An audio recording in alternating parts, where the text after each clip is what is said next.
We will solve an exponential system step by step, syncing each idea with the screen. First, we write the system we want to solve. From the second line, we isolate y.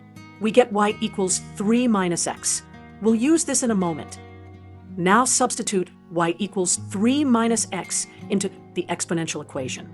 That gives 6 to the x plus 6 to the 3 minus x equals 42. Notice the exponent 3 minus x. Let's mark it. Rewrite 6 to the 3 minus x as 6 cubed divided by 6 to the x. That is 216 over 6 to the x. Let t equal 6 to the x. Then our equation becomes t plus 216 over t equals 42. Multiply both sides by t to clear the denominator. We solve the quadratic. Compute the discriminant. Delta equals 42 squared minus 4 times 216, which is 900. The square root of 900 is 30. So t equals 42 plus or minus 30 all over 2.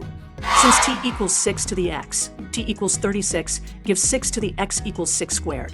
So x equals 2. Then y equals 3 minus x equals 1. For t equals 6, we get 6 to the x equals 6 to the first. So x equals 1. And then y equals 2. We check both pairs in the original sum. For 2, 1. 6 squared plus 6 to the first equals 36 plus 6 equals 42. For 1, 2. 6 to the first plus 6 squared also equals 42. Both work. Final answer.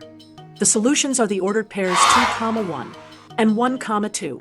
We reached them by substitution, rewriting exponents, a clean t substitution, and solving a quadratic.